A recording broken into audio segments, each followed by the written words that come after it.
Hi, everyone. This is Pam Sari, and I direct the Asian American and Asian Resource and Culture Center. Today is May 13, 2020, and we have Felica Ahasteen-Bryant, the director of the Native American Educational and Cultural Center, and also Nerisa Taua. Nerisa is an MS student in Forestry and Natural Resource, and we are going to do a conversation with Risa today, and also Felica. Hi, Risa. Hi, Felica. How are you? Hi, good, thank you. Awesome. So, Felica, would you tell maybe everyone about why we are doing this, and then I can also add a little bit. Okay, great. Well, thanks for the introduction, Pam, and thank you, Risa, for joining us.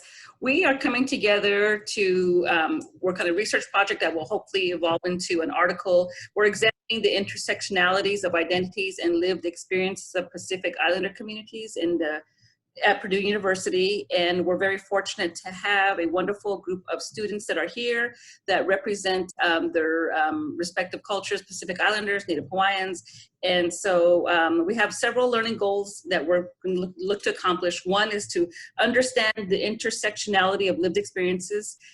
Two, understand the needs and aspirations of our Pacific Islander Purdue communities, and three, understand and find ways to support the community and issues that are currently facing, both related and unrelated to the COVID-19 pandemic. Yes, wonderful. And also in the month of May, we are celebrating the Asian Pacific American Heritage Month. So thank you, Risa, for jumping into our request. Thank you for having me. Okay, can we maybe start with a little introduction from you, Risa? Obviously your name, the work that you're doing, and where home is for you. And yes. Also, can we get also a little bit of story of growing up and where you spent your K-12 education? Yes. So again, thank you for that introduction, and thank you for having me today. So my name is Nerisa Taua, but I go by Risa for short. I am currently a full-time graduate student here at Purdue University in the Department of Forestry and Natural Resources, as Pam mentioned earlier. I am originally from American Samoa, which is one of the U.S. territories located in the Pacific. Specifically, I am from the village of Fitiuta, which is located on one of the islands in American Samoa called Ta'u. And so going back to where I spent my education, it's K-12 and growing up, my family and I are originally from the smaller island of American Samoa that I mentioned earlier, called Ta'u. However, in 2004, we experienced a really terrible tropical cyclone. It was so bad, all the buildings were torn apart. It was just so bad to the point where my family and I had to relocate to the main island of American Samoa, which is called Tutuila. And my mom realized that the education system on Tutuila was much better on the one on Ta'u, and so we decided to stay on Tutuila. My family bought land, we built a house, and so on Tutuila, I spent first and third grade.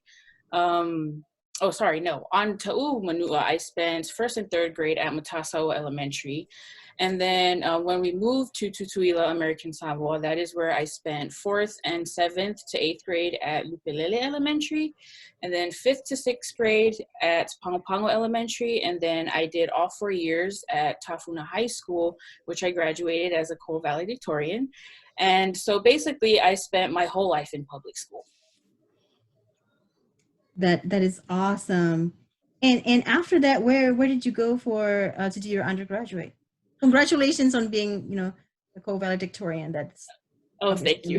That 4.0 stopped at high school. I'm just kidding. So after high school, I went to Chamadan University of Honolulu, located in Hawaii on the island of Oahu, and I got my Bachelor of Science in Environmental Studies with a minor in English. And then once I graduated from Chamadan University, I came here at Purdue to pursue my master's degree.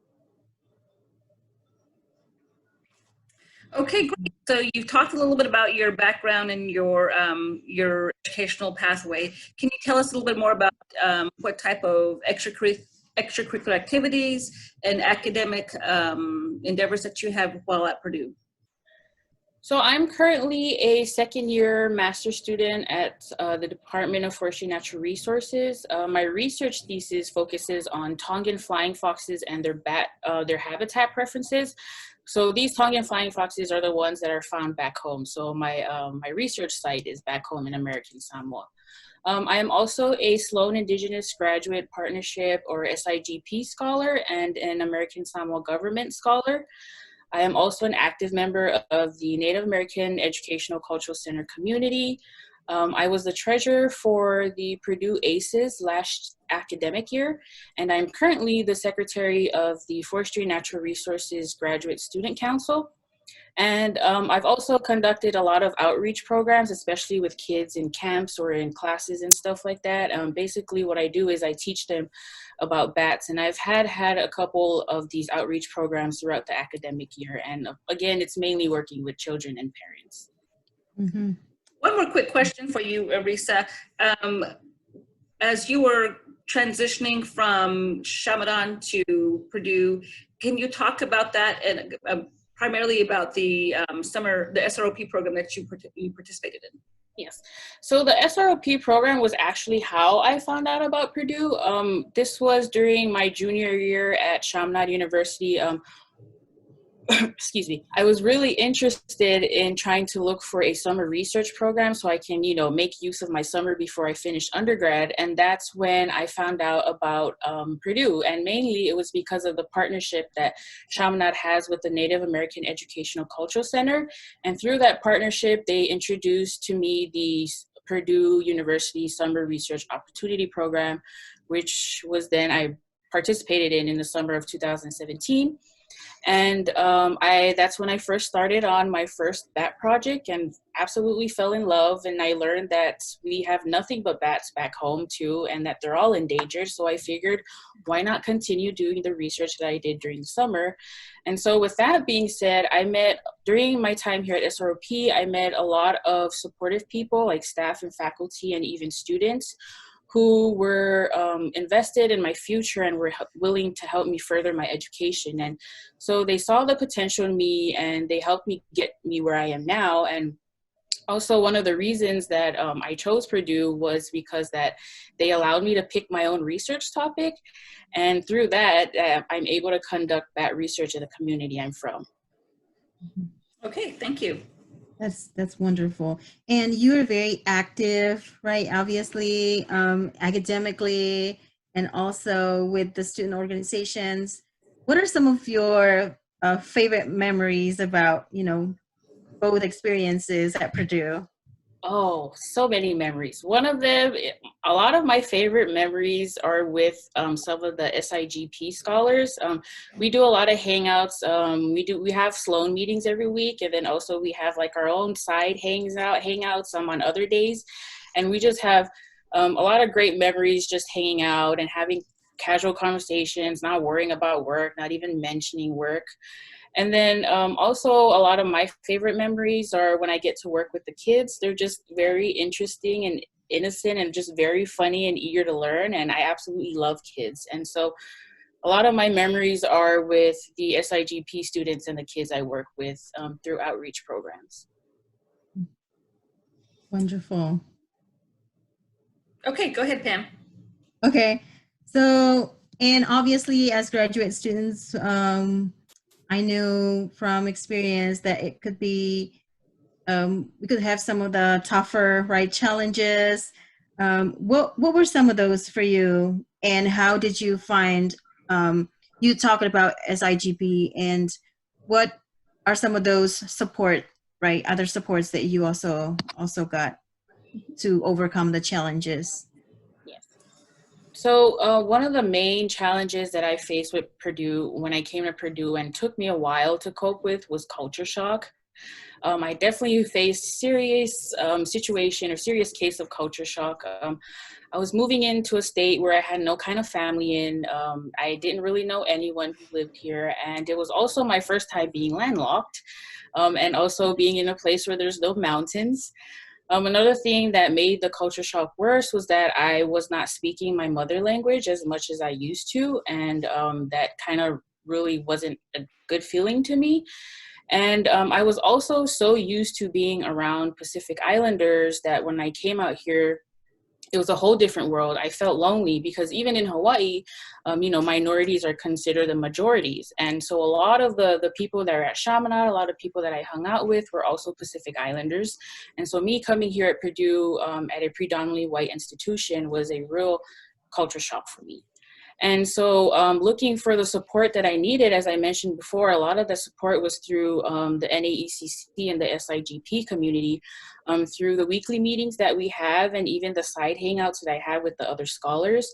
It just gives me that comfortable environment where I can share things or concerns, and especially coming from a community that doesn't really discuss mental health.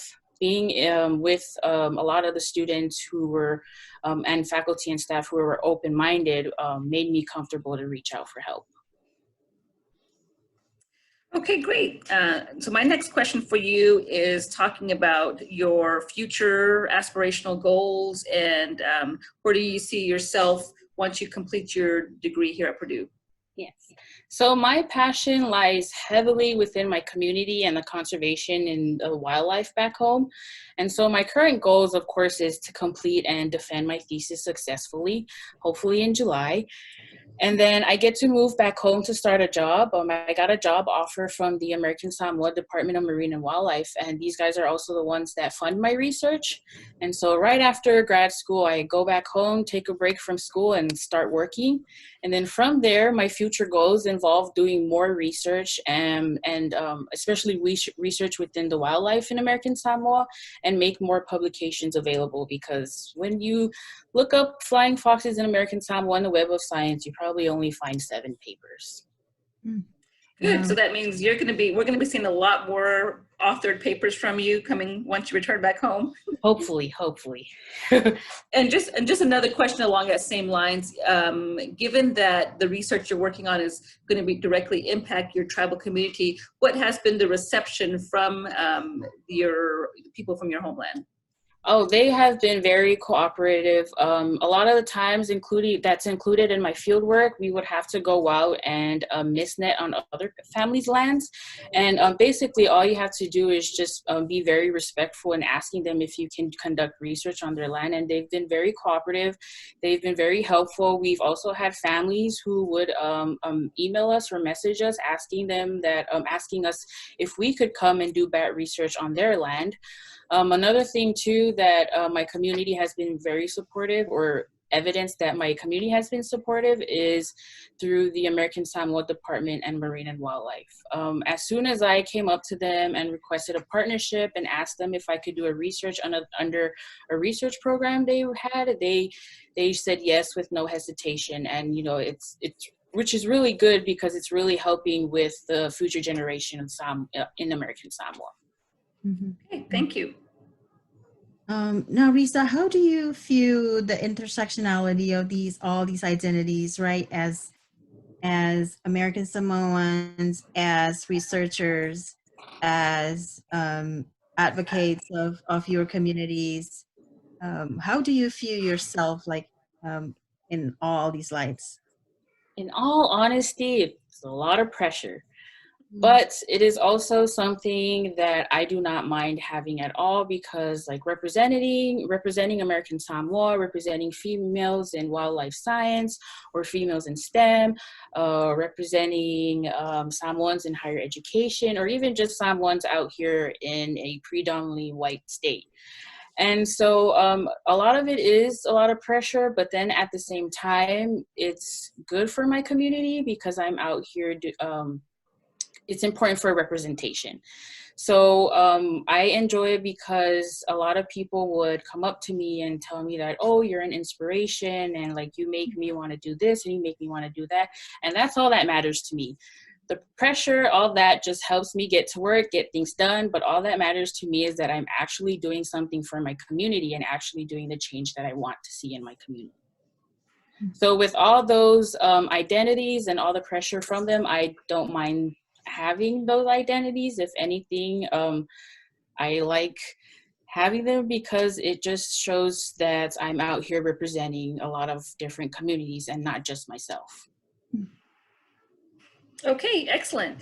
So my question for you is looking at again, focusing on your identities.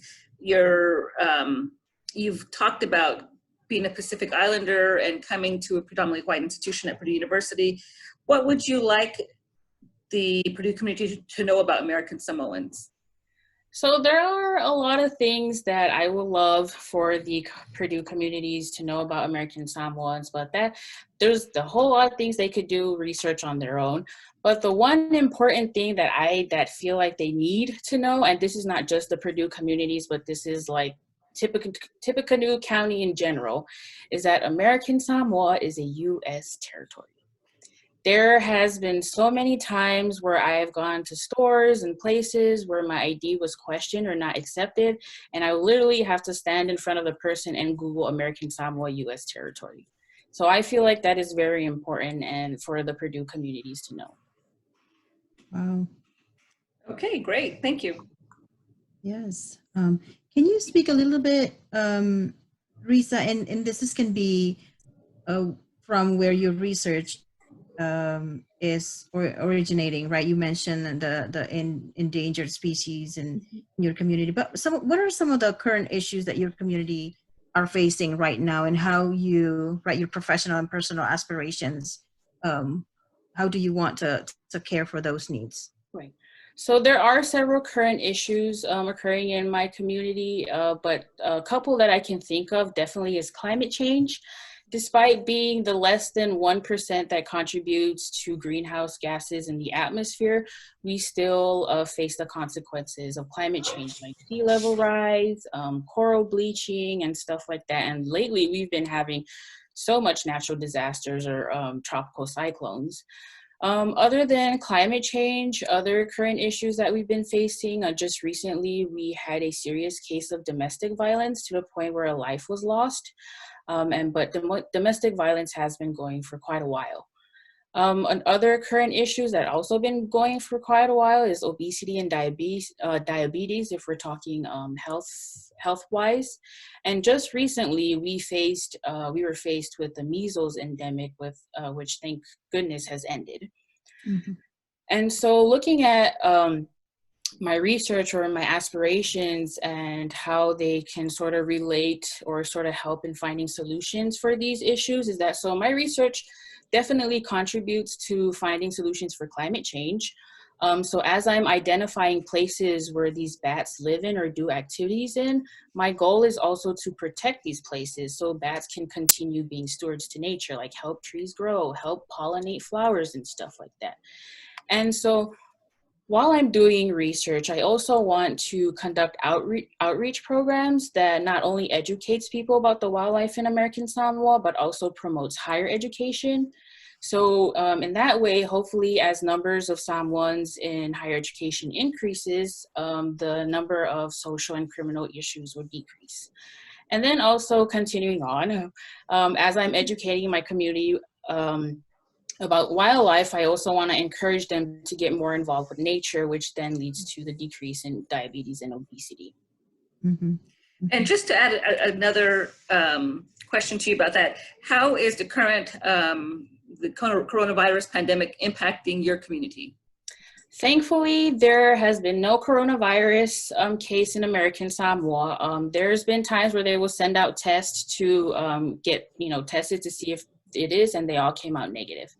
So as of now, American Samoa has no cases of coronavirus.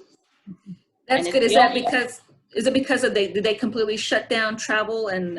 Yes, yeah. So right as soon as so American Samoa is the only U.S. locale that doesn't have coronavirus cases, and that's because as soon as it was happening here in the U.S., they shut down the airports, they started social distancing, and they didn't even have a case in coronavirus during that time. Wow. That's good to know. Yes. And you've talked a lot about your being a role model and how you see yourself returning back to your own community. Can you talk about your professional and personal aspirations, and then kind of, well, I guess more so looking at, I was related to what you had just talked about, some of the current issues that you're facing and how those professional and personal aspirations will help the current issues that are taking place back in the American Samoan island. Yeah, definitely. So like with climate change, as I'm out there catching bats, I'm not only just focusing on bats, I'm also looking at wildlife because when we set up our nets, we're not only just catching bats, we're also catching birds and stuff like that. So when I'm doing research for bats, it's I also have to keep an eye open to other wildlife and also have to keep in mind those observations and see the changes that's been happening within the habitats and stuff like that. And that way, from the information that I get from my observations and research, we could help find solutions for the climate change in American Samoa. And also through outreach programs that I plan to have in American Samoa. Hopefully not only am I teaching them about the wildlife in American Samoa, but also promoting higher education and encouraging them to go out, you know, get involved with nature, take care of the land, take care of the ocean. And at the same time, they'll get the workout of the day. Mm-hmm. And then another question kind of related to all your research. What is the biggest message you want to relay about misconceptions in working with bats? Yes. Oh, thank you for that question, especially considering all that's happening with the coronavirus. It's very important to know that bats are still important. We still need bats.